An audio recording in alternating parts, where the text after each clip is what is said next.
Hello everyone, this is Gage from Gondorian Smith, and today I'm going to be bringing you guys another Third Age Reforged online multiplayer battle replay.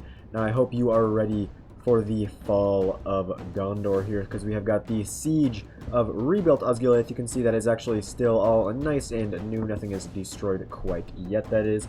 And we've got 3 defending Gondor armies versus 5 attacking Mordor armies. So a nice 3v5, good versus evil siege here that I am sure you guys will definitely enjoy. Mainly because it is extremely close. Also, something that I should mention about this battle replay is this one was actually played about 6 days after the 0.96.1 hotfix came out. So it's like it's a really old replay, but that's mainly because of the fact that I tried so many times to get this to actually work, the replay, but every time it just kept crashing over and over again, or it would have hugely horrendous amounts of lag, and it would just not good all the way around. So I did think I finally fixed it. Unfortunately, you can tell that the graphics are not super great. Probably one of the biggest things you can probably tell the difference of is that, or you may or may not be able to tell the difference of, is that you can actually see the like 2D models now. The I guess some people call them sprites technically, because you can see that's still 2D, and then when you get closer you see the full, very nice 3D model. But anyway, that was the biggest thing I think that I had to change. It seemed like that actually helped out with the lag a lot, so I do apologize about that.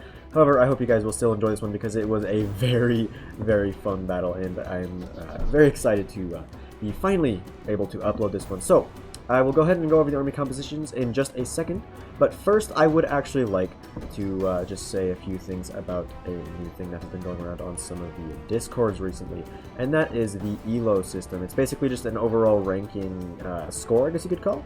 It was actually created by Second Pink, who's also, I think, on Discord known as Boob. Anyway, yeah, it's actually pretty cool. I believe everyone starts out at just a standard 1000 ELO score, and whenever you win or lose, depending on the battle itself, you either gain or lose ELO points. And it's actually very cool because the way you actually submit your games is just sending in a screenshot or a replay in one of the channels in one of these discords. Currently, I think it is actually only operating on the Lore Discord server, so the link to that will be down below. If you guys have any questions, go ahead and contact Second Pink. Again, I believe his name on Discord is just... No, on the official Reforged Discord, it is Second Pink, I believe, yes.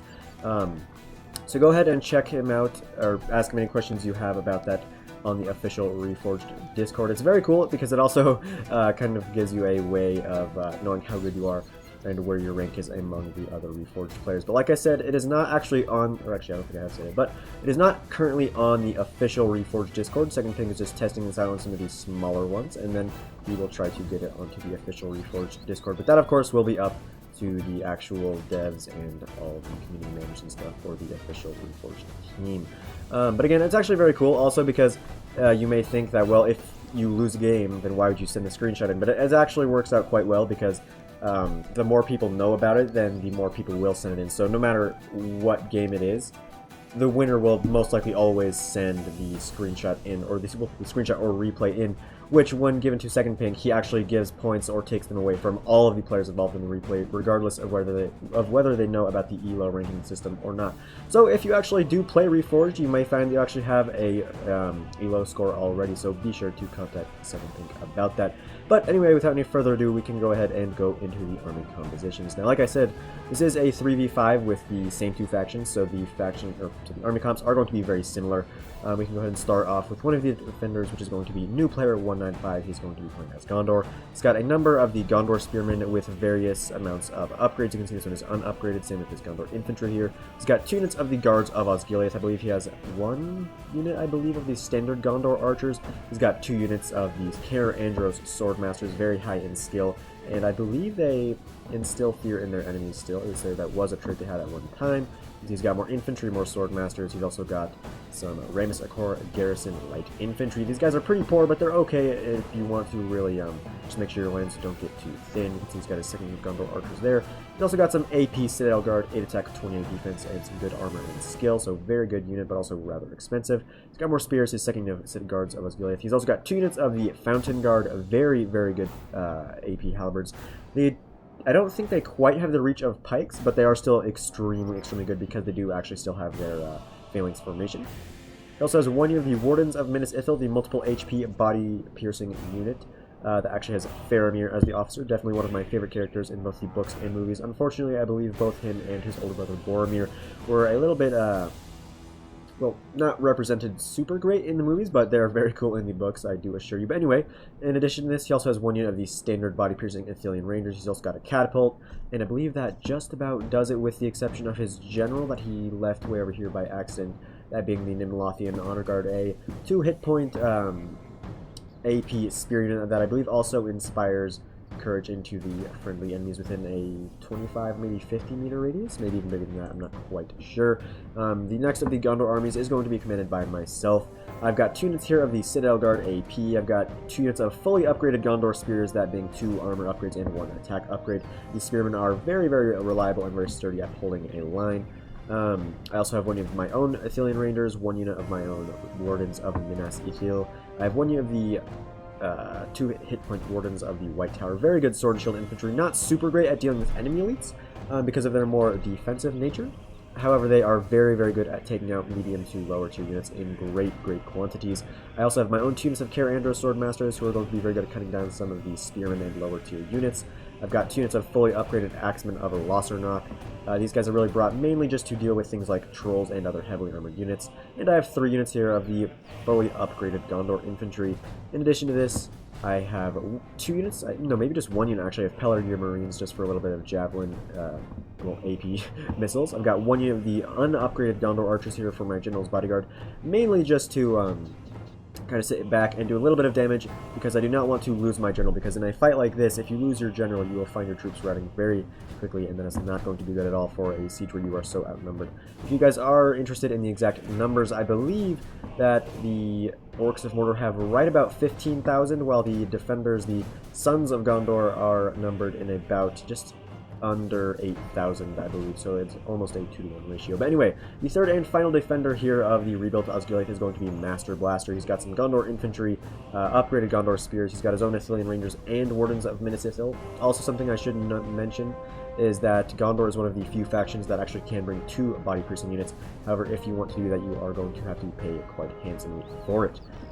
His formation is actually really cool because he was expecting to have to deal with a catapult, which is why he does not have very many troops on the walls. But anyway, he has got some guards of his own, as well as some more infantry. He's got some Ramscore Garrison like infantry. He's got a unit of the Gandalf's retinue bodyguard for his general, so some AP lancers. And in this open of a siege, really, they should do quite well for themselves. He probably won't be able to push out, honestly, considering I believe his enemy has brought some lancers. Yes, very quick. But in here, actually, they should actually do relatively well. He also has some more Axemen of Lossarnock that are fully upgraded. He's got some Gondor Archers with both armor upgrades, and he's got some more infantry and spears, just kind of a standard Gondor army. He's actually got his own unit of veterans of Osgiliath here, so we've got both, well, actually, we have 3 Faramirs and 1 Boromir here. He's got some spears, some more Ramis Echo Garrison like infantry, and he also has a trebuchet, because the only rules, I believe, were 2 artillery for the defenders and 3 artillery for the attackers. So without any further ado, we can go ahead and go into the army compositions of the attackers, beginning with this guy over here in the center. And as you can see, they're actually the 3 attackers, and this is actually a good thing for us. The 3 attackers are the ones that actually have to attack through these just 2 choke points by themselves. I mean, you can bust on the wall there, but still, it actually ends up being rather nice. But I will go more into that later. We can get to the other compositions of the attackers. Now, anyway, the first of the Mordor players is going to be Teodor Delta. He's got some Mordor infantry, some orc fodder, so just some low-tier stuff out here to kind of carry the rams. The Mordor infantry, fair enough, I guess. Standard sword and shield infantry, they will generally get bested by something like Gondor infantry, especially if it is upgraded. He's got some more Mordor infantry here. He's got 2 units, I believe, of the orc javelins. Going to be very cost-effective, mainly because of the fact that they do only cost 350 florins. So to be able to bring 2 units of javelins for only 700 florins is going to be very, very worth it for pretty much the entire time. He's got some more Mordor infantry. He's got the fearsome Olog High, definitely one of the best troll units in the game. He's got some AP Sauron's Will. Anything AP is going to be very good against Gondor. He's got 2 units of the oh gosh, these guys, Black Legion of Barad-dûr. These guys can make Fountain Guard look like nothing if they do shield wall push through them, which makes it very, very difficult to defend against these guys. So you are going to see a lot of them because, of course, most players do know that fact. so they're going to be bringing a lot of them. He's also got a unit of the Minas Morgul Chosen, another unit that can go into spear or shield wall formation and push through. However, unlike the Black Legion of Barad-dûr, they actually have spears, so they are going to be able to cause less damage, but they still will be able to push through relatively well. He's got some AP Moran Halberds in addition to that, and I believe that's just about it for his army comp, with the exception of his general's unit. No, maybe not his general's unit actually, but right here we've got the upgraded Temple Executioners, who look very, very nice. And honestly, I actually really love playing Mordor. Recently, I've been playing them a lot in pitch battles, and I've actually got a 4v4 of the Orcs of Mordor versus the Orcs of the Misty Mountains that should be coming up pretty soon. But yeah, I really, really love myself some Mordor in pitch battles now, and I will show you guys why later on. Well, not later on, but in a different replay. Anyway, we have the next Mordor attacker, which is going to be Dreezy of the Dark Cloud, one of the devs of the Reforged team, I believe. Although I could be wrong, I don't... Yeah, I'm sorry, I'm totally drawing a blank here. I think, I'm pretty positive he is. I don't know, I'm sorry. Anyway, he's got a unit of the Troll Catapult here. He's got some Olog High, so a lot of trolls. He's got some Troll Drummers. He's got one unit only of the Black Legion of Barad-dûr. He's got some Nazgul for his general. I think, maybe not. Yeah, the Nazgul are extremely, extremely deadly. They've got 6 hit points, which makes them very, very survivable to most things except for catapults and other artillery pieces. But yeah, extremely, extremely deadly, especially when supported and in choke points. He's also got a unit of the Minas Morgul Chosen to help push. He's got 3 units of the Mordor Heavy Maulers, of course AP, to deal with some of the heavily armored units of Gondor. And he also has a couple units of the Moran Infantry, and I think that is just about it for his army. No, over here he's actually got another unit of Moran Infantry and a unit of the Temple Executioners with their armor upgrade. So the Temple Executioners extremely, extremely deadly, 2 hit points with very nice values, or yeah, stats all the way around. So very, very difficult to deal with.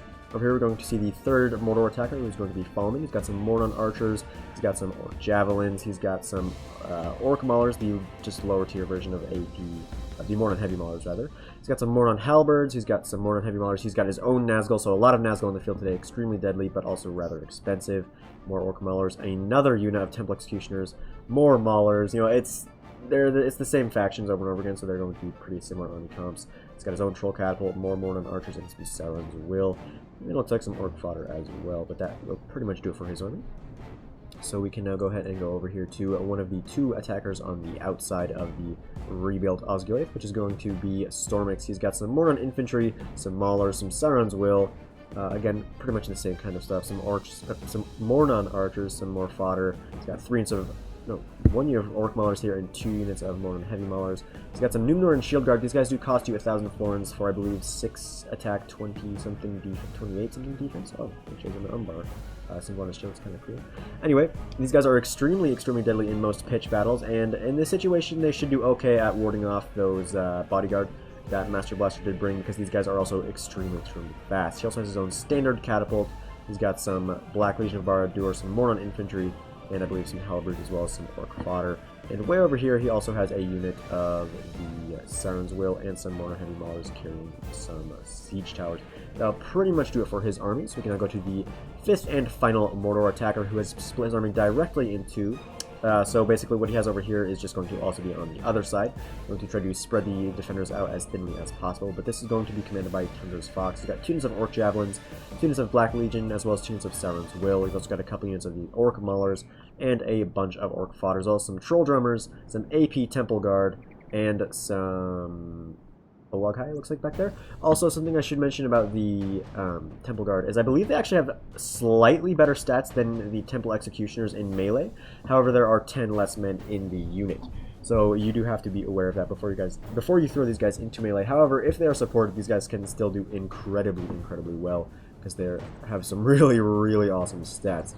Anyway, over here, yeah, you can just see he's got... Oh, if I can actually go over there. He's basically just got pretty much more of the same, except he actually has some Minas Morgul bodyguard over here as well. But yeah, some Sauron's Will, some Black Legion of Barad-dûr, Javelins, Maulers, and fodder. So pretty much that's just going to be about it for the army comp. So I'm going to go ahead and put it back up to 1x speed. And, oh, there we go. I was worried about a little bit of lag, but so far it's okay. Again, there's going to be a lot of, unfortunately, there's going to be probably still a pretty decent amount of lag. But that's because there are, like, oh, actually, nice hit on that catapult there from the Trebuchet of Master Blaster. Generally, that's not going to happen because of how inaccurate they are. But yeah, it's actually kind of cool that you can fire artillery pieces all the way across this river. I think it adds a nice... it adds a lot of interesting situations, because you can see that Falman's catapult actually can fire over here at the defenders if he so chooses. But yeah, very interesting. But yeah, unfortunately there will still be a lot of lag, just because there are 23,000 troops on the field. However, once it gets further into the battle, it will get, of course, less as more troops tend to die off. As more troops die off. See, it's going to take a while for the attackers to begin the actual assault, because of course they want to minimize their casualties as much as possible. They're going to bring forward rams and siege towers, then try to javelin us, and there's basically the whole thing, because they do not want to lose this siege, because it is going to be very difficult to take. As you can see, we've got a lot of really good units. We've got Fountain Guard, Citadel Guard, you know, all the good stuff. Whole thing. Unfortunately, I do think this was a mistake of mine to put my Fountain Guard here on the very front lines. I mean, it's going to be easy to support them because I've got a lot of units back here, but it was... Looking at the overall battle, I definitely think it was a mistake of mine to put the Fountain Guard here on the very, very front lines, but you will see why that is later on in the battle, because I do not want to spoil anything. And of course, I'm not going to spoil who wins. But yeah, this one was really, really fun just because of how dang close it was. However, I should actually probably take you guys into what we were thinking in terms of the overall feel of the defense, and that is the fact that I was going to use my entire army to defend these two gates here and just this whole area, and I was going to try to hold back all three of these Mordor attacking armies for as long as possible. Basically, I'm just going to try to last long enough for my allies to take out their respective enemies out here. However, that is going to be difficult because they have to spread their forces out so thinly to defend against these attackers out here, who have a lot more room to kind of spread out. Whereas, even though I am facing against three armies over here, they can really only attack through two ways. You know, this gate and that gate. You can actually bust down, I believe, this portion of the wall, but again, that's really not much of a difference. It's basically just opening the gate bigger, honestly. But yeah, so that's basically what we're going to try to do. And of course, the attackers, on the other hand, are going to try to do the exact opposite. They're going to try to, the attackers out here are going to try to keep my allies occupied for as long as possible so that their own allies can bust through my ranks and just slowly dwindle my forces down to nothing, so they can just run through here and cause a bunch of havoc to my my own allies. So yeah, that's basically where we're at right about now in the battlefield, or in terms of actual plans.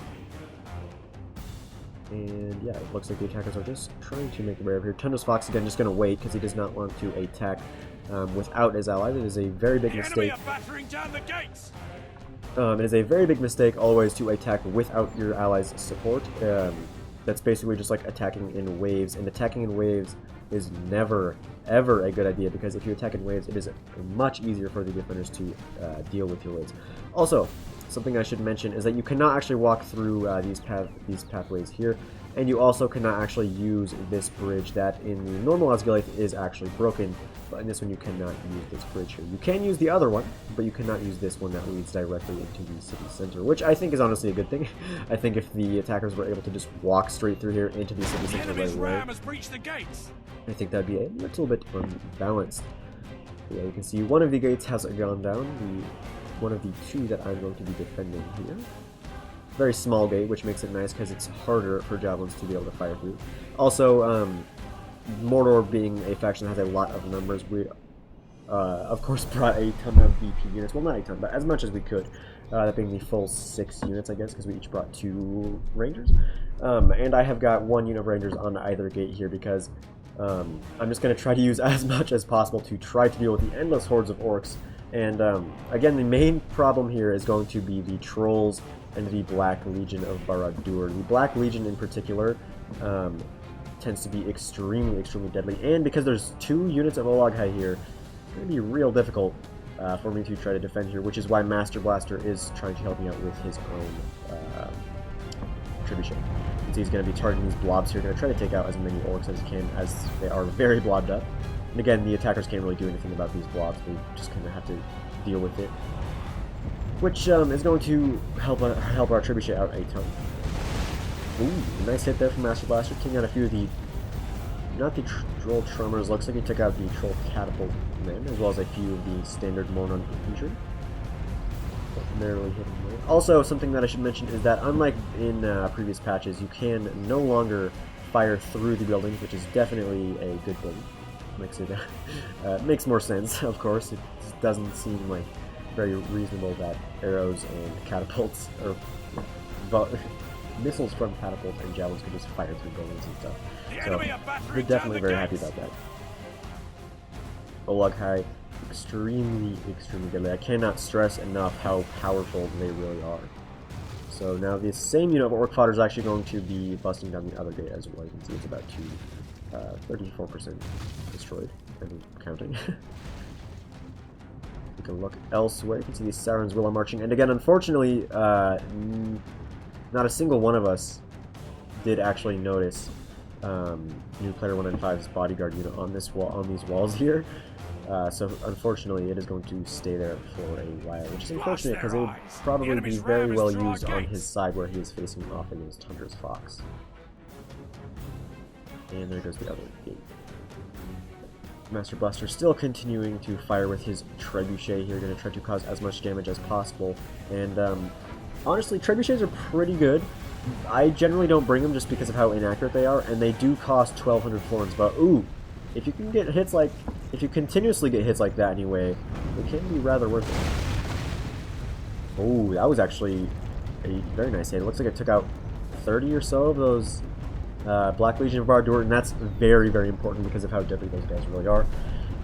Also, however, Dreezy of the Dark Cloud's Troll Catapult is returning fire at the Trebuchet over here, so if Master Blaster is not careful, he will lose his Trebuchet. Narrowly missing there. Oh, that one might hit. Oh, look at that poor dude. It killed just him.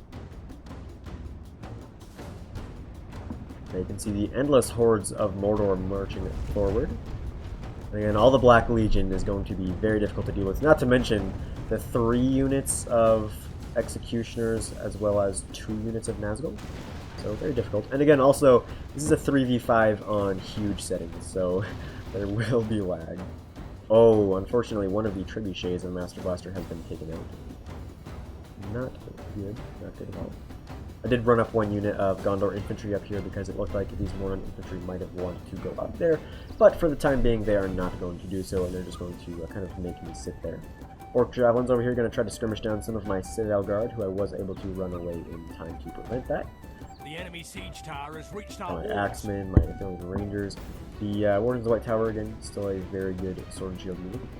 They're very survivable as well, which is the main reason why I brought them. Oh, we came over just in time to see both of the 2 remaining Trebuchets of Master Blaster getting taken out, so that's very unfortunate. Probably did not pay for itself, considering it does cost 1,200 florins, and we only got like maybe 70 or so kills, I would guess, maybe. Because he killed like 30 here, he killed some other pockets, it looks like. Yeah. But unfortunately, I don't think it was enough to really make the 1,200 florins worth it. Again, gonna try to get out of the way of the javelins. I don't want to get, I don't want my Citadel Guard to take that kind of javelin fire. Not yet, anyway. Definitely. Well, not really ever. But yeah, the Citadel Guard looks like they have taken 3 losses to the javelins, and I believe the fight has begun over here. Maybe, nope. Getting close. It's getting close. You can see Stormix is beginning to move forces up onto the walls that are being defended by Master Blaster now. We must repel them. More heavy maulers coming up to the Nimlothian Honor Guard, who yet again, actually I believe, if I remembered correctly, one of the towers taken out. But yeah, if I remembered correctly, I think new player 195 was trying to pull his Nimlothian Honor Guard off the wall here, but it would not actually allow him to do so. So not a good thing. Over here you can see Tundra's Fox is also making his way over here now with his 2 armies rather. And again, splitting his forces like this is going to be good because it's going to really stretch the defense of new player 195, but is also going to do the same thing to Tundra's Fox. However, being Mordor with a lot of numbers, he will be able to do that easier than Gondor. However, thankfully Gondor is not like the Elves, who have very small numbers per unit. So they can still stretch out their numbers okay-ish, I guess. Anyway, Dreezy of the Dark Cloud over here now with his Black Legion of Barad-dûr. Probably looking to rush in somewhat soon, because you can see they have got a lot of numbers out here, and again, a lot in reserve as well. So I'm not expecting to win over here whatsoever. I'm, again, just trying to hold for as long as possible so that my allies can come over to my aid. Yes, all around it looks like the attackers are getting closer to the actual attack. And yes, over here you can see that some more infantry looks like they cut down some of Master Blaster's archers. And over here we've got Black Legion of Barad-dûr rushing forward now, probably to face these Ramscorn Garrison and some Gondor Spears, who are now also going to be supported by the Trebuchet crew of Master Blaster. So looks like we will be getting some fighting here very shortly. Take a look over here as well, because things get very interesting very quickly over here, I should say.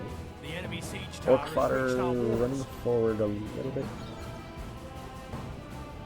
Not quite going to attack though. Oh, here comes some yep, okay, looks like this fight will begin. No? Okay, take it back. We'll go back over here, where Master Blaster is facing down Stormix. Looks like Stormix is going to reform his lines first. He's got some... I was going to say he's got some archers up on the walls, but it looks like not quite yet. Black Legion rushing forward now. It looks like we may finally get to see the infantry clash, which is nice. And again, for a 3v5, honestly, 44k frames isn't horrible. I don't want to slow it down too much, because of course I don't want to waste too much of your time. But again, I may have to slow down a little bit once the fight begins on all sides, because once that happens, it does get very laggy, and if you slow it down, it does help with the lag a little bit. Anyway, the Black Legion going to rush forward here against the Spears and the Ramscorn Garrison. However, it looks like they're not going to try to shield wall rush through here, so if they don't shield wall rush through, those Spears are going to hold for a very long time. Oh, yeah, okay, and I was very, very sad about that. I don't really understand the angle. My spearmen were up here on the wall behind this, behind the battlements there, but somehow the catapult was still able to fire over and apparently, I guess, clip the heads of my spearmen, which is very unfortunate. Take out about 20 of them, a little bit less. We'll go back over here because this is where the fight is, of course, actually happening. Our cunning foe has reached our walls with their siege you can see the Black Legion kind of pushing through with their shield wall, but there's no one gates. Yeah, the Black Legion kind of pushing through, but again, not really. It looks like they're really not being able to, honestly, because it looks like Master Blaster has got a nice combined force here of spears, standard infantry, and now some AP axes. So definitely a good play here by Master Blaster, combining all his forces here, using each other's strengths and teamwork. However, he is using like 3 units to hold that line there, so you have to be careful of making his lines too thin elsewhere. Over here, nothing's happening. Looks like a lot of Tundra's siege towers have gotten to the walls, but he's not going to put troops on them just yet. Tundra's Swordmaster is very good. There's Tundra's Fox's units once again. The enemy have ladders at the walls. And here come some troops out of this front gate here that is being defended by Master Blaster. Orc fodder versus Ramscorn Garrison. Ramscorn Garrison will probably win that fight, but with the advance of some halberds and some more units as well, it looks like the Ramscorn Garrison will probably lose this. But there are pikes and other units behind them, so it should be okay. Over here, it looks like some more infantry is getting outflanked by some spears and some infantry. Yeah, so a nice, again, really good combinations here from Master Blaster. And over here, yeah, the Black Legion suffering a lot of losses because they're not being able to push through this thick line of Master Blasters there. So very good play by Master Blaster at dealing with those Black Legion. And over here, yes, it looks like the fight has now begun. I brought my Pelagir Marines over here because I did see the Black Legion. Up on the walls, some Morning Heavy Maulers are going up there because I don't have anything. I'm going to try to rush some Spearmen up there before it's too late. And again, my Citadel Guard here are going to begin the fight against some Morning Infantry and some Orc fodder. Of course, I am going to put them in guard mode because I don't want I don't want them to rush forward too much. And I did see a pretty big blob here, so I am going to fire 1 or 2 volleys of my body-piercing arrows into these blobs here. And ooh, look at that nice blobbage. Unfortunately, getting a little bit laggy here. But again, that's because the fight is really beginning to fall. And here comes some Morning Heavy Maulers, some Black Legion of Barad-dûr up on the wall. My spears are fighting against the Morning Heavy Maulers. Again, the BPRs, I'm just using pretty much as possible to try to hold back those Black Legion. And yes, thankfully, I was actually able to get a very nice angle on the Black Legion with my Peregrine Marines, so I'm going to continuously fire at the Black Legion, but unfortunately, it's not going to be quick enough to stop them from rushing into my Citadel Guard here. And Dreezy, being a very experienced player, knows that there's no use in pushing through this open gap that I've already left, because one of the main good things about that shield wall push of the Black Legion is that they can cause a huge amount of damage to the unit they're pushing through. So that is why he's going to be pushing through my Citadel Guard here rather than the actual hole I've left open. Oh, some catapult fire from new player 1 and 5 helping me out. And again, my Javelin's doing a really good job. Actually was able to kill all but 64 of those Black Legion. With the advance of some Olag High, I did commit some Axeman of Losternock here. So all of my infantry here is AP, so it should do quite well against most of this stuff. The Olag High being very good, just going to be able to push through my Citadel Guard, at least for the time being. And it's going to begin the fight against my Terran Swordmasters and my Peregrine Marines. So, Trolls are going to inflict a lot of losses on my units, honestly, because the Terran Swordmasters are not the best at dealing with Trolls. But over here, this is why I think it was a big mistake of mine to put my Found Guard at the front lines, because my Found Guard are very good, but against the Olag High like this, right away, it's just not a good fight. You can see I'm trying to support them here with some Gondor infantry, but the Olag High are just so good. They've already taken about 30 of this unit down, and not that many of the other unit, but again, the other unit, this first unit here, has already taken 30 losses, and they're only fighting against some Olag High. And honestly, if I had committed something cheaper, like the Axeman of Losternock that I am now about to commit, it would have saved a lot of the lives of my Found Guard, and they could have been very much better used later on in the battle. I mean, they are still going to be able to survive this fight, especially this unit, but the other one is going to take a lot of losses in doing so. And also, I do have my Wardens of Minas Ithil firing in that block. Again, going to try to take out as many enemies as possible. Oh, bit laggy. Might have to slow down here to maybe 0.8 or so. But over here, yeah, you can see battle getting a little bit hairier. You can see, if I can move around a little bit, the Olag High doing a really good job at butchering my Peregrine Marines and my Carringer Swordmasters, because the Swordmasters are not good against Trolls, and nor are the Peregrine Marines. However, my Peregrine Marines were able to throw all of their javelins. And over here, my Axeman of Losternock and what remains of my Citadel Guard are still holding relatively strong. Unfortunately, you can't quite see the Citadel Guard just because of their armor is a slightly darker hue than that of the Axeman of Losternock, but they are still not really, I think they're about half health now. But anyway, the Minas Morgul Chosen of Dreezy now pushing forward, going to be able to push through the remnants here that I've got. So I will have to commit once again another unit. More infantry rushing in. Troll Catapult looks like is out of ammo. And right away, I'm going to go ahead and try to commit my, Wardens of the White Tower here. Going to really try to support my lines, especially as more pushing units constantly march forward. Now, my Spearmen up on the wall is doing a pretty good job, honestly, against those Mornon heavy models. You can see they've almost dealt with them. I'm going to go ahead and commit my Carringer Swordmasters against these Spearmen over here, because, I mean, they're going to have to fight against Olag High, who are now down to 6, but the Carringer Swordmasters should do really, really nicely, honestly, against those Minas Morgul Chosen.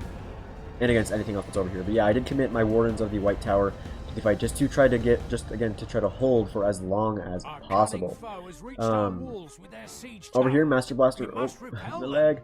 Over here, Master Blaster is still holding it very well. You can see his infantry doing a nice job against the Maulers and actually routing the last of those halberds. He's got his archers up there as well. Over here, those Mormon infantrymen are getting taken out. There's some archers going up on the walls now, but it might be a little bit too late, because over here, Black Legion has been completely taken out. There's only a few Mormon infantrymen left over there in that fight. Go ahead and look over here. Okay, Tundra's Fox doing a really good job, honestly, against new player 1 and 5. You can see, again, like I said, Carringer Swordmaster is not a good match at all against Trolls, especially where the Trolls are up on the wall here. They don't have to be supported nearly as much, and they are still being supported by Minas Morgul bodyguards, so not a good fight for those Carringer Swordmasters. See, new player 1 and 5 is definitely starting to struggle here. He's got some Found Guard on the walls, as well as some Ramscore Garrison, so he's doing alright, honestly. He's doing alright, but in certain areas, not looking too great. Only half the enemy force remains. Here's some Orc fodder going to fight against some Guards of Osgiliath, and here comes some Black Legion of Barad-dûr. And Tundra's Fox is going to definitely shield wall push through here. Again, a very experienced player.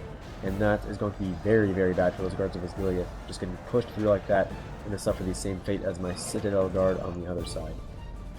And over here, now that I've committed a lot more stuff, you can see my Swordmasters did an excellent job at cutting down those Minismortal Chosen.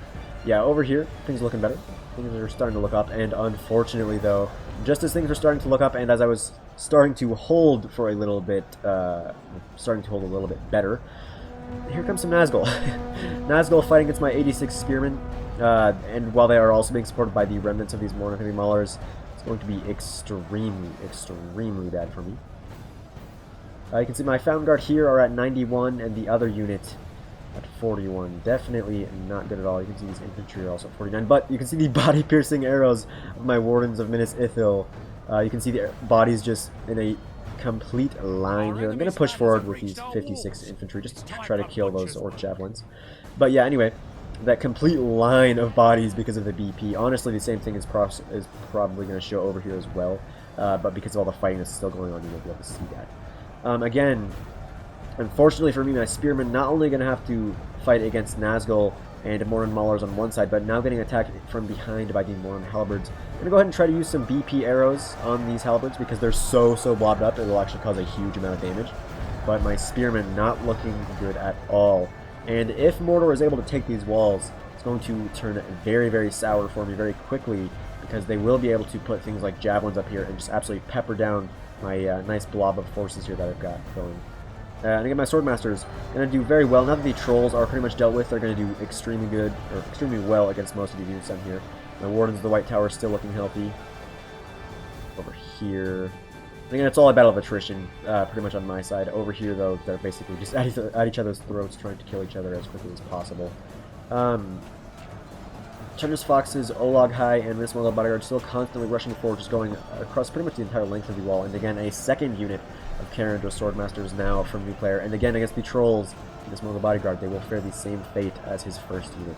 Over here, Fountain Guard, trying to deal with these Black Legion of Barad-dûr, and they're doing better now, but unfortunately, those Guards of Osgiliath were completely taken out, looks like, by the Black Legion of Barad-dûr. Well, there's still 46 left, but not looking too good.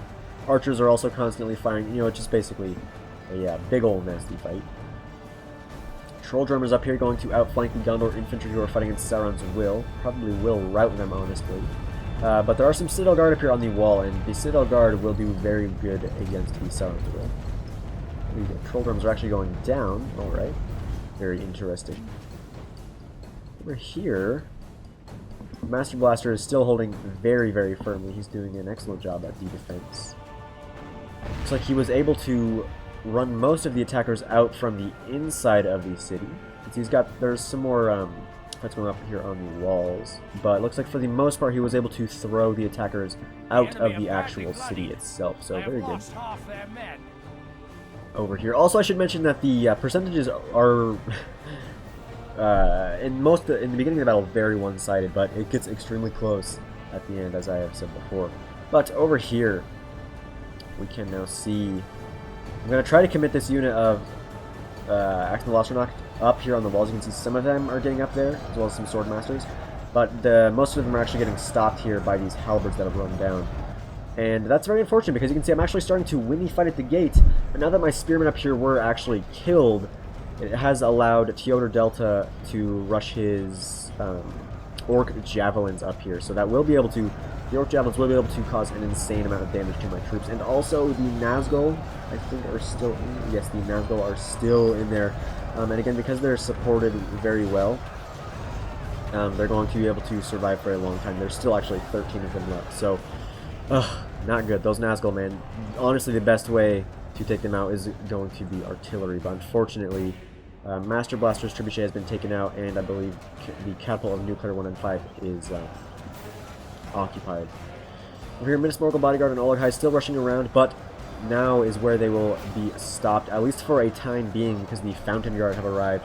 The AP Halberds here are going to do extremely well on the walls against the Oleg High and the Minas Morgul Bodyguard, who have fought for a long time now. A lot of the lower tier units of Chunder's Fox, though, are starting to struggle, it looks like.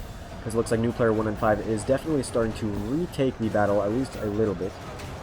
Now that a lot of the Black Legion has been taken out for Tundra. Over here, though, we've got some Gondor infantry getting absolutely hammered by the Temple Guard. And again, because they're on the walls, the Temple Guard don't really have to worry about being supported because they can't really be surrounded. So they will be able to absolutely butcher their way through those Gondor infantry. However, Tundra's Fox does have to be careful about losing it. And unfortunately, this would also be a very good target for that catapult of Nuclear 1 and 5, but again, it's also occupied somewhere. I don't know where it is, but I know it is somewhere. Artillery Rangers taking a few losses from the archers on the outside. And I'm going to go ahead and commit a unit of Gondor infantry from this wall onto this one, just to try to stop those orc javelins. And I am getting into a few of the orc javelins. However, I am also having to deal with some Mornon infantry now, and so the javelins will pretty much just be able to run to the other side of the wall, honestly. Yeah, here in the center, still doing pretty good. My warden is the White Tower, doing alright, and again, I have taken a lot of losses, but so far, things are still doing okay. Over here, I do not have a lot of numbers. I've got my Fountain Guard, but again, they have both taken a lot of losses now. You can see this one down to 59 and the other at 33. My Wardens of Minas Ithil, though, still keeping my... with the support of my Wardens of Minas Ithil, though, these Fountain Guard are still being kept in the fight because of those constant BP or arrow volleys. And again, look back here, man. Look at all this Black Legion that has not even fought at all. There's still the 3 units of Temple Executioners, so still not looking good. Let's take a look elsewhere. The Mornon infantry start going against my Gondor infantry. However, my Gondor infantry is shaken at 136, so that's probably down to the Nazgul. And I think there are actually, yes, the Temple Executioners of Durizi are in here, so that is why I am starting to take more losses here in this center fight. But I do have a lot of numbers, so I should still be able to do okay. Patrol Catapult reforming. Gondor infantry, yeah, I was very surprised they were shaken, but probably because of the Nazgul and maybe also because of the Temple Executioners down here. Ooh, there are actually some, again, sometimes I don't understand really the mechanics a little bit, because like I don't know what that angle is, honestly, because I mean my Gondor infantry is behind. They're behind the battlements, but they're still taking losses from javelins that are firing at them from this direction. I don't know. Sometimes I don't know. Sometimes I don't know. But anyway, with the advance of some more Black Legion, it's not looking good for me because I have committed most all of my infantry. I've still got 1 or 2 units of fresh infantry, but besides that, all of my stuff has been committed. Going to go ahead and commit my Ithilian Rangers, who are now out of ammo, over here. And elsewhere, I'm going to also commit my Wardens of Minas Ithil, who are also out of ammo.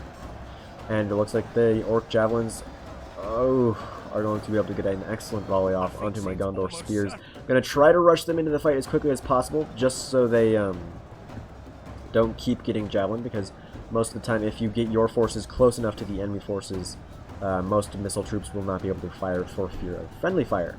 Gondor infantry not thinking about routing them more thankfully. But, oh my gosh. The Black Legion, dude, I mean, look how many units I've got here. I've got Wardens, I've got Spears, I've got Infantry, I've got more Wardens. But even with all this, the Black Legion can push through everything like it's nothing. It's absolutely insane. Honestly, it really is kind of insane to me at certain times, because, I mean, just look at my forces just getting pushed back like they're nothing. And the Black Legion hasn't even taken very many losses at all, so...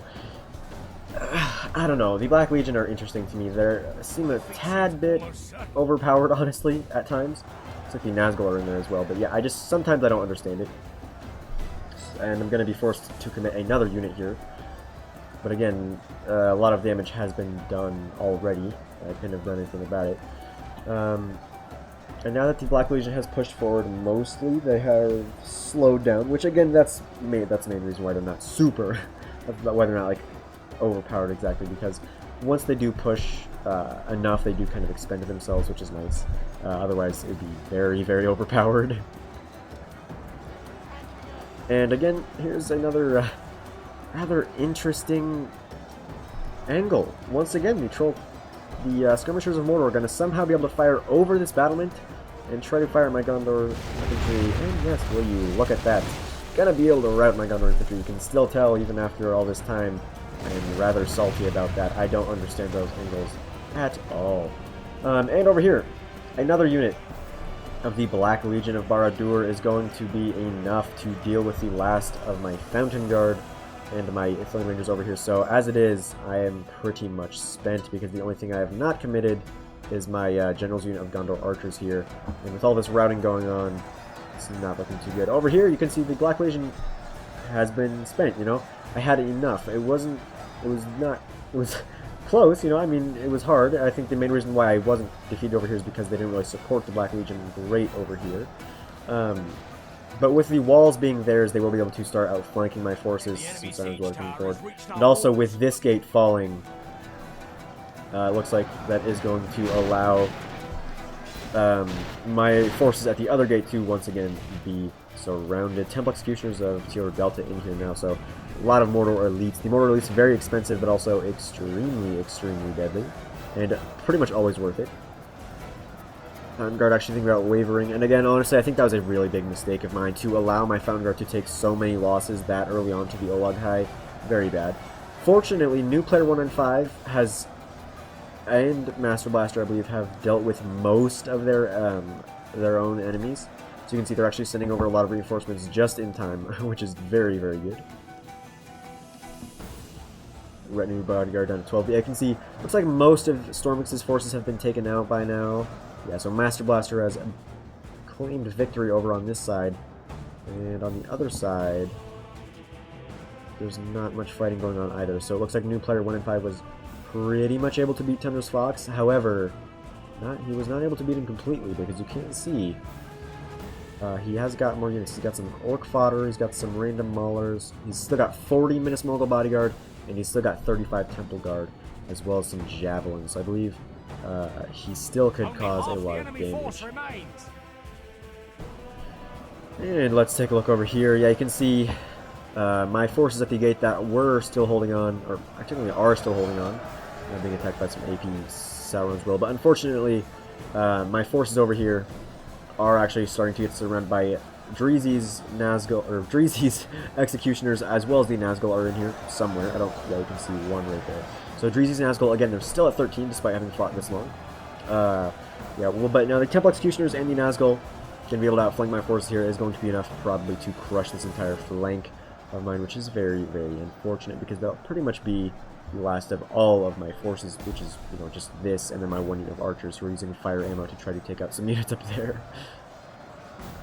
Again, Mordor was able to break through me here. Fortunately, my allies were able to deal with their enemies for the most part. You can see things not looking too horrible. Black Legion once again pushing through, but fortunately they are thinking about routing. And again, a nice combined force approach here again from Master Blasters. Got spears, axes, infantry. There are executioners here, and the executioners can just tear through all of that if they are supported well enough. Citadel Guard come over here as well. Defeat seems almost certain. And so yeah, Citadel Guard going to be committed. Going to be nice because they are AP. And now comes some halberds to outflank my forces even more. So Wardens of Mithril at 32, but again they're going to be completely butchered by these Executioners, Nazgul, and Maulers, and Halberds. So this will pretty much be the end of my forces. They're going to be able to hold for a decent amount of time. You can see they were able to pretty much take out all of those Sauron's Will, but now that they are being outflanked, they will get pretty much completely taken out. So this is basically going to almost be my last stand. You can see I've got my archers here, going to try to cause some damage to the Executioners and Halberds. This is pretty much anything I can get my arrows to. Rangers are over here. And over here we've got a nice, relatively nice defense setup, it looks like. But again, Mordor still has a lot of forces remaining. 63 to 78, so we are definitely still winning the percentage fight. But that does not really take, the percentages don't really take into account the quality, it seems like, because there are still a lot of ways. There's still a ton of those Executioners. There's still a completely fresh unit of Nazgul that Falman has somewhere back here.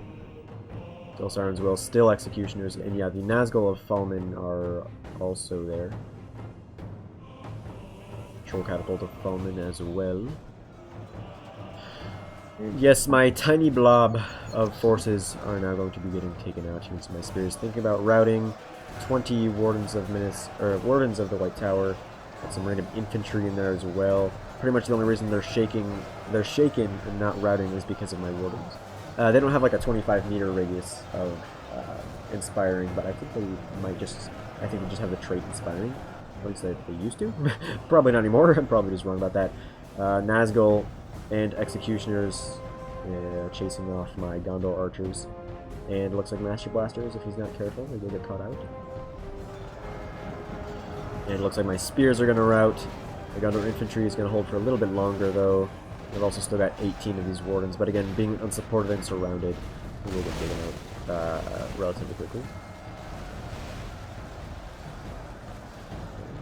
Surprisingly enough, a lot of these units are thinking about routing. It's probably down to the fact that they are fighting against units like Temple Executioners, some Minas Morgul units. There's also Orc Javelins here going around the flank. Ooh. I believe that was Stormix. I'm getting defeated, by the way. But yeah, it looks like Thalman is going to be able to sneak some javelins around the side, and just like that, it looks like a lot of these units are going to go ahead and rout. And Gondor, the Sons of Gondor, are going to flee the field of battle and run for their lives. You can see the dust really kicking up as they run away. I want to take a picture of these spears running away. But unfortunately the dust. But yeah, it looks like the orcs are going to be able to run down a lot of these retreating units. You can see we're trying to set up a defense. Well, I say we, but really it's at this point just Master Blaster and new player 1 and 5 trying to set up a defense. But they're still constantly being chased by the attackers, of course. Man, those Temple Executioners just so strong. And unfortunately, looks like the Catapult crew is also going to get taken out. So that is pretty much going to be our last chance of easily taking out the Nazgul. Now we're going to have to just hope we have enough to beat them in terms of an actual straight infantry fight. And not only the Nazgul, but also the Temple Executioners as well. And just because I only had 10 Wardens of the White Tower left over, I was like, why not just hide them in this corner? We'll not really hide them, just kind of take them out of this fight here. I don't want them to get taken out quite right away, because I might have been able to, get a nice flank, try to take something out. But it looks like these Orc Javelins from Teotar Delta are going to assault my Wardens of the White Tower. A kind of a funny quality versus quantity fight here. The Javelins will, I don't know, there's 27 of them versus 10 of my Wardens. But the Wardens have been fighting for a very long time now. So we'll have to see how that turns out. Thankfully, it looks like most of these forces, though, have not taken notice of my now 9 Wardens of the White Tower. Still 27 Orc Javelins. So maybe... there goes one. Look elsewhere, though. That's just kind of a smaller kind of point of interest. The main point of interest, of course, being the main big battle. Unfortunately, a lot of our ammo has been expended. You can see we've still got Fountain Guard, so that's still definitely a plus, but with all these Executioners and those 2 units of Nazgul, it's going to be very difficult. I was able to retreat my unit of Gondor Archers, my General's unit back here, so it's still going to try to cause a little bit of damage, Not great, because they're not a great unit, but they'll try to do their best. Wardens of Minas Ithil still have ammo, so they're going to try to cause their BP damage to these hordes of orcs. But it looks like their Minas Morgul Chosen in here are the target, which is rather unfortunate because they're heavily armored. The Mornon Heavy Maulers would definitely take more losses to that kind of fire. But it looks like they won't even have to worry about that, because it looks like some Mornon Halberds from Teotar Delta are going to be able to outflank our forces here and attack those Wardens. Unfortunately, the Nimlothian Honor Guard that were on the wall are now down to 38 because, again, he couldn't actually take them off the wall. So, again, a very unfortunate loss. Catapult. Yeah, looks like the catapult has been run down. The 10 Gandalf Certain Bodyguard are running around trying to cause whatever damage they can, but being only at 10 men remaining, they're not going to be able to do a huge amount of damage.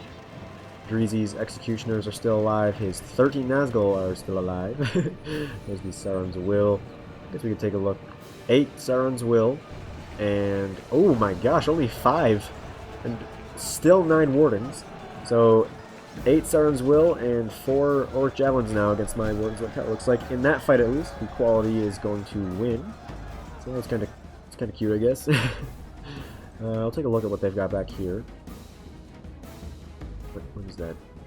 Is it in the wall? Something's over here. Oh, it's just 8 Orc Maulers. Okay, stuck in the water.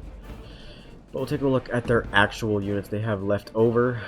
They've still got a healthy unit of Halberds, a healthy unit of Sauron's Will, completely healthy units of both Temple Executioners and Nazgul. So Falman really taking a slower approach to things, but it looks like it may pay off for them. And wow, look at my Wardens of Minas Ithil right there, causing an insane amount of damage.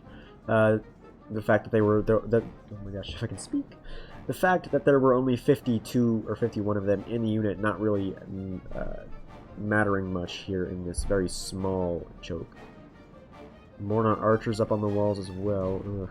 There's still a lot of Mordor forces left. You can see this fight here. These executioners, man, just cutting their way through our forces. You can see Teodor Deltas are now down to only 28, but even still, they're still causing a lot of damage to our forces here, especially as we are now starting to get surrounded. And once again, looks like some Gondor infantry may rout. I don't know. Wardens of Minas Ithil gonna try to surround those Mordor halberds. Over here, though, we've got some more flanking Sauron's Will.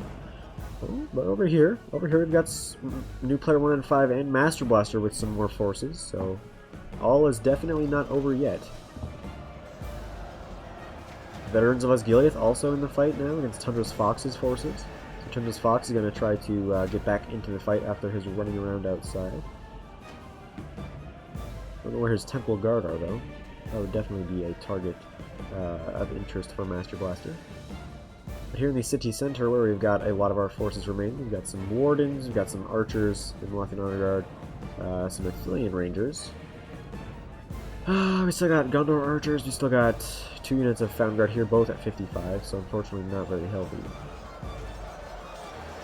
And yes, it looks like over here, looks like we're about to be overrun once again.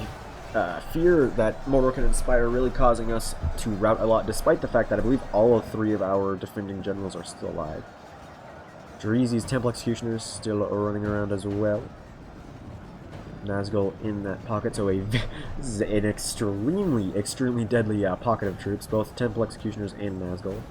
Gondor Archers over here, already shaken, thinking about routing at the mere sight of them. Gonna try to fire into the back of those Sauron's Will, actually causing a good amount of damage, because the Sauron's Will, of course, are relatively lightly armored. And being shock infantry, they do not have shields. But the Gondor Archers are either going to have to stand here and get killed by the Nazgul and Temple Executioners, or run away lest they be destroyed. My own Gondor Archers here, I'm going to try to use fire ammo just to try to get that little bit of extra damage. And maybe a possible rout. Ooh, yes, it was actually able to rout those Mordor infantry, so very good. Faramir over here, well, one of the 3 Faramirs over here, mine was killed, but Master Blaster's Faramir fighting off the Sauron's Will. A completely fresh unit of Sauron's Will, a bunch of archers are coming now. Completely healthy Nazgul and completely healthy Temple Executioners. So, oh, they've just got so much left. Over here, I believe I actually wasn't paying attention to these 8 remaining Wardens of the White Tower here. I mean, they're not going to cause a huge amount of significance, honestly, at this point, since there's only 8 of them. So it's not really a huge deal that I kind of lost a micro. 5 Red New Bodyguard going to get their AP Lancer charge off into the back. Not the back, actually. Oh, geez. So the 50 Temple Executioners going down to 35 after a charge from only 5 of these Gandalf's Red New Bodyguard. So definitely very good. Probably the main reason why 15 of them were taken out from a charge of only 5 is because of the fact that these guys have fought almost the entire battle, so they have taken a lot of damage. Nazgul, though, even though they have also fought the entire time, are not going to take a single, well, maybe 1 loss, however he might have been killed elsewhere. They're not going to take very much damage from those Lancers, no matter if they're AP or not. However, Master Blaster is going to try to cause damage, because we have to try pretty much anything possible to take out those Nazgul. Unfortunately, that is going to cause the death of Master Blaster. You can see my fire arrows going to the back of these Nazgul, once again doing nothing. But that is the loss of Master Blaster's general, which is very unfortunate, because he did have a few fighting units back here that are going to end up routing. Fountain Guard doing a good job at butchering those Minas Morgul Chosen, but here comes some Nazgul. The street's a little bit too wide for the Fountain Guard to cover completely. These Nazgul are going to be able to outflank the Phalanx formation here of New Player 1 and 5. And with these guys on the flank, they will be able to just rip through New Player's Fountain Guard, especially because these Nazgul have not taken a single blow the entire battle. Looks like some units here deciding whether or not they want to come back into the fight. Master Blaster going to pull back his pikes from his other gate because he does decide that they are definitely going to be more worth it on the other side of the fight. Does leave some Red Scroll Garrison though to fight some Orc fodder. And some 7 Minas Morgul chosen, as well as the 28 Temple Guard. Oh no. Oh no, not good at all. Here comes some more Orc Javelins as well. There's those Temple Guard. If they're able to sneak all the way back here and begin firing at the back of our lines, ooh, it might be over, honestly. Theodor Delta. Also, these executioners have fought for a very long time. His are now down to 10. Dreeze's are down to 35. They're actually chanting. They're going to try to give some moral support to his units. And again, over here, these poor Fountain Guard getting surrounded by the Nazgul who have not fought at all. Whoa, okay, never mind. They're not only getting surrounded by Nazgul, they're also getting surrounded by Temple Executioners. So, going to take horrendous losses here. And honestly, I do not think that these Fountain Guard will be able to hold for a very long period of time whatsoever. However, it is still 81 to 90%, so we are still winning the percentage by 9. However, before we were holding it by a lot more. Ooh, actually, that... I don't know if that was Theodor Delta's or if... I feel like that was... okay, yeah, that was not Fulman's. Because his general is in these Temple Executioners, who are normally at 63, so because they're at 64, that is where his general is. So yeah, looks like that must have been Theodor Delta's general. Again, Fulman looks like holding a lot of his forces back. Well, not a lot, but a decent amount of his forces back is going to pay off for him, at least so far, because we're really, really struggling here, honestly. A lot of AP Sirens will here, and some more Temple Executioners here going to fight against Master Blaster's combined force once again. Guards of Osgiliath, Spears, and Infantry. Ugh. And unfortunately, the Wardens of Minas Ithil taking some arrow fire. There's my Gondor archers. They were kind of at a flank. They were kind of just out here shooting at the back of these Sirens will, but they're going to get chased down now. And unfortunately, new player 1 and 5 might have, well, I think it was a mistake anyway, or a unfortunate micro mistake, yeah, of his to leave this unit of Spearmen out here, because unfortunately these Spearmen are going to get surrounded by some Sirens will and I think some Veterans of Osgiliath. But anyway, it's like these Spearmen were left out here by accident because they are going to get attacked by some Temple Executioners and probably by these Sirens will as well. I'm going to try to run with my archers because they can still cause a little bit of damage. Veterans of Osgiliath going to try to hold for long against those Sirens will. Unfortunately, I almost ran my Gondor archers straight into those Temple Guard and Orc fodder. I'm going to try to pull out of that because I will lose that fight horribly, even if there are only 28 of the Temple Guard left. And again, these streets, man, these streets. Looks like the Temple Executioner is going to be able to sneak around here and to start attacking our forces from behind. Unfortunately, it's going to cause a little bit of havoc among Master Blaster's forces. He's going to scramble some spears over there to try to stop them at least for a time. It is going to actually cause his Guards of Osgiliath to reform, and once pikes move around like this, it is never good because they will take a ton of losses just moving around like this. So it's very, very unfortunate. Take a look elsewhere. Ooh, we've actually got Nazgul in here as well. I think they might have snuck around here as well. Yeah, we've got Nazgul now fighting against, well, and Executioners fighting against these poor Gondor archers who are going to get butchered. Over here again, the Guards of Osgiliath and Fountain Guard trying to hold the first unit of Fountain Guard down to 12, getting butchered by those Nazgul and Temple Executioners. But again, we're kind of holding here. But again, with the elites, it's not looking very good. Mornon archers, troll catapults, very, very even, very close, honestly. But with the elites that Mordor has left, it's really starting to pull things back. Gondor Spear is actually not getting surrounded because of a push here from some Gondor infantry, and I think my archers were over there as well. Sauron's will cutting down the last of those veterans. Minas Morgul bodyguard, that is the general's unit, looks like, of Tempest Fox. Down to 6. And ooh, big oof. Can I get a Roblox oof? No, but the Temple Guard AP arrows gonna be firing into the back of something. Whatever they are firing at is going to cause a huge amount of damage. And the Gondor Spears, even though they horrendously outnumber the Temple Executioners, are going to be absolutely butchered. And actually think about routing. That's also down to the Nazgul here. Freezy, who are still at 12. Man, those Nazgul, nasty, nasty in a siege. And again, the Executioners once again kind of creeping on the flank here of those good defending Gondorians. So ooh, it's getting close. It's getting really close. Javelins also throwing into the back of some Gondor archers and some spears. What do you think about routing? Oh no, not good. Okay, so they might have regained their courage. Yeah, the Sarons will, and the Orc Plot are going to get taken out, looks like. But there are some... Oh, there goes... Oh, that was close. Like my general almost just got catapulted to death. No, he's actually a running set, so he's fine. But, yeah, there's also some... Oh, geez, that was close, though. Look at my general. Gosh, that was close. Anyway, yeah, the Temple Guard still firing their AP arrows. There's still archers over here. So, looking so close. However, the pikes pushing back against the Mornon archers, so doing a good job. However, the trolls, once they run out of ammo, they will be able to do a good job against the guards of Osgiliath, because pikes, honestly, are not a good counter to trolls.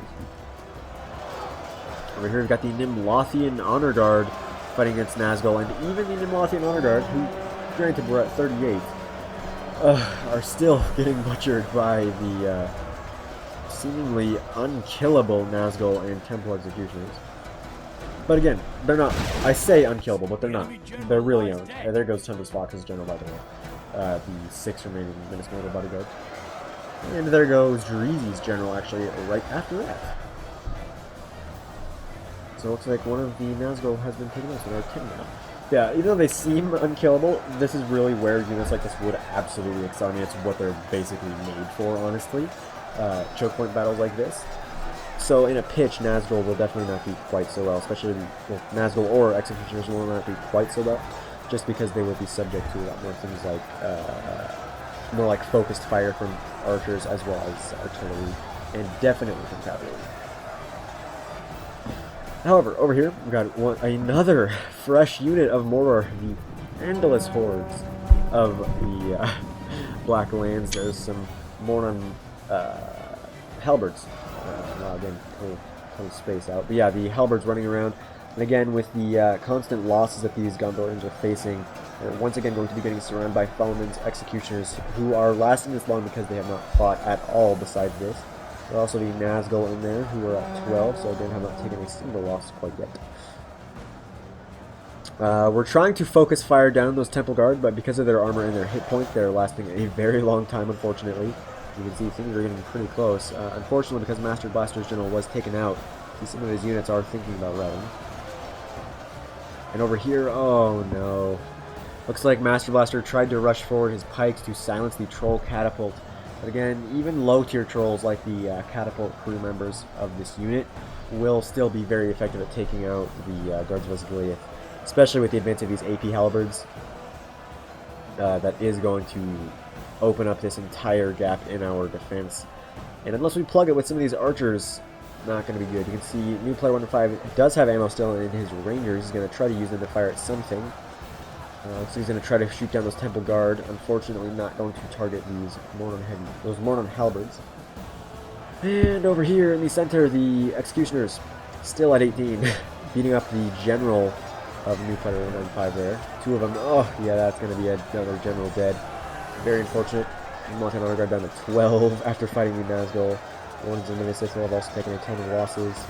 The Nazgul are at 8, so they've taken 2 more losses. Now that they've actually been fighting against some higher tier stuff, and since they've been fighting for so long, they are starting to take more losses, but there are still 8 of them left. That's going to be another dead general there, unfortunately, it looks like. Ones of Minnesota trying to get on the flanks and try to target down some of these Executioners, and there goes new player's general.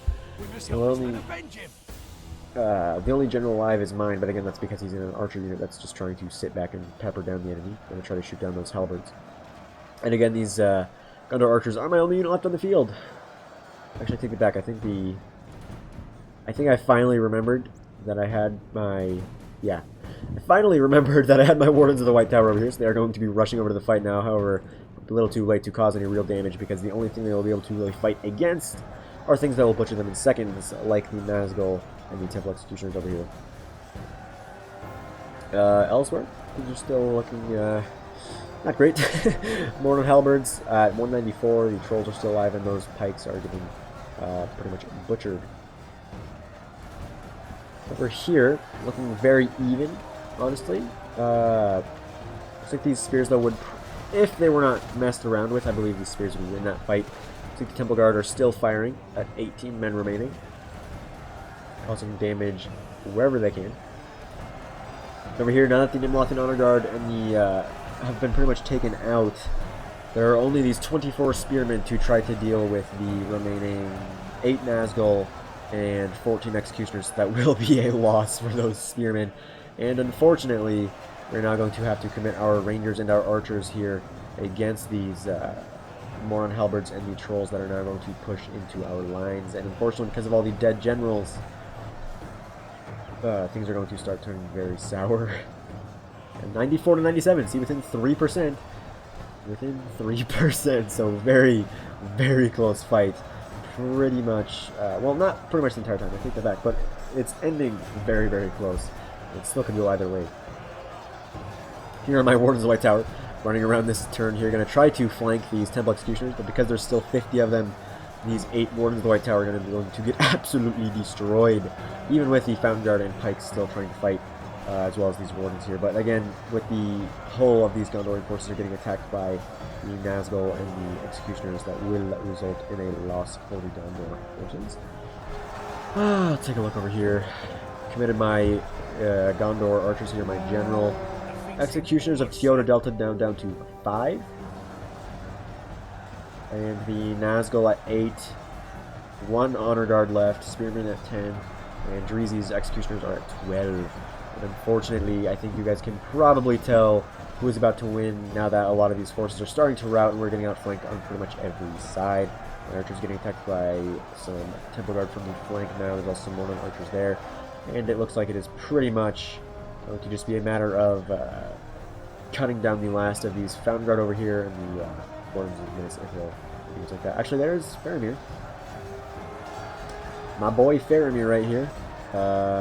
He does not have a bow, but it looks like his unit is trying to fire arrows. And it looks like this Executioner is like, oh, it's Faramir. I don't want to kill him. He's cool.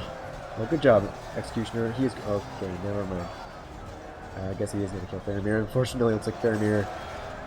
Well, no, he is going to fight, but I think this will result in the death of Faramir. Faramir is already bloodied up, and the Executioner looks like is not bloodied up whatsoever. And yes, there goes poor Faramir. Poor dude. It's okay. You're only the 3rd one to die, because all the other Faramirs have already died. Look what else is going on. Archers, 47, and completely surrounded by all kinds of different units, so they're going to die. Got 2 Fountain Guard there that are routing. Some spearmen, more spears. But yeah, at this point, it's pretty much over, honestly.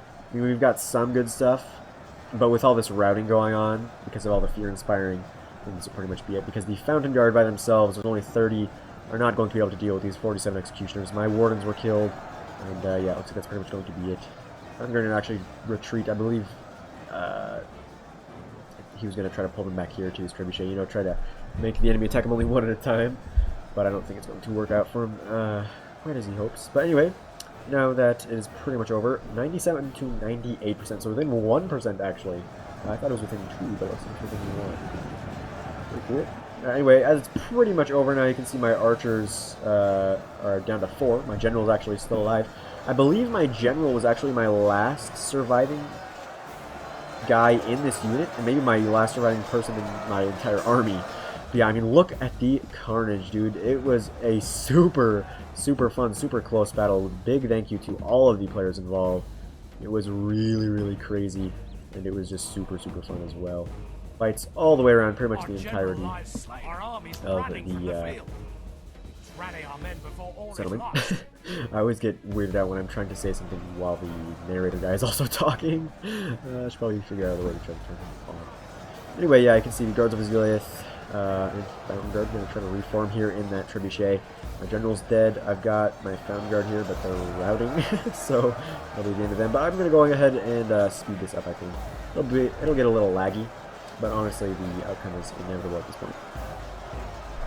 98 to 98%, so it's actually even now. So yeah, really well played, honestly, by the attackers. I definitely think it was down to Foeman saving so much of his army later in the game like that really ended up making it super close. I think the biggest factor was definitely those Executioners and Nazgul he brought to fight against the Fountain Guard. that were in that other choke point pretty much for the entirety of the final part of this battle. Also, really good plays by both Dreezy and Teodor Delta with their own Nazgul and Executioners, because especially the Executioners of Dreezy and his Nazgul flanking around here and cutting down all the inner portion of our forces there was a really nice play. Very nice. And yeah, it looks like the Found Guard, even though they are in that little... the Found Guard and the... Oh, yes, sorry. The Found Guard and the Guards of Osgiliath, even though they are in these trebuchets, looks like it is going to help them. So it looks like they will get cut down pretty quickly here. And over there we've got some spears trying to hold, but it is going to be the end of them fighting against these halberds and the trolls. Some more archers back there routing. And oh, here we actually have, look at this, my Fountain Guard actually got back into the fight. He's my last surviving troop, it looks like, fighting against Teodor Delta's last Executioner. So they are both the last of their, they're both the last men of their entire unit. Oh, my Fountain Guard won. There we go. He actually survived the 1v1, but now he's going to get butchered. I was going to say something like, the Fountain Guard's pretty much fighting for nothing at this point, just going to try to avenge his fallen brothers. Not going to rout. And yeah, he's actually going to get taken out by the Temple Guard from his Fox. Yeah, with nothing to fight for, he's going to try to, or he was actually able to defeat that last Executioner of Teodor Delta. But that was also my last troop, so that is going to pretty much be the end of this battle, as the last of these Spears and Guards of Osgiliath are taken out by the Squad forces. But again, this is pretty much all that remains of the Mordor attackers. Of the 15,000 Mordor troops, I believe 14.5 or something like that were taken out, 14,500. However, all of the Gondorians were killed, or at least taken prisoners, so it was definitely a defeat for the men of Gondor, but it was not without great glory, because they killed many thousands of orcs. That definitely won some glory for their houses. Just not many frames remaining. No defeat is ours on this day. Ashamed of. But a cruel twist of fate that snatched victory from our grasp. Yes, there is indeed nothing to be ashamed of in that loss. I was able to get the most kills, but again, that's mainly just because of the fact that I was facing against 3 armies in 2 very narrow choke points. So, I mean, that would happen no matter what the player was.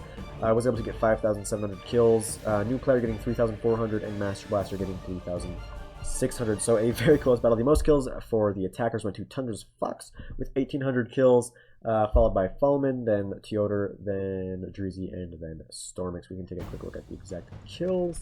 Gondor Archers only getting 135.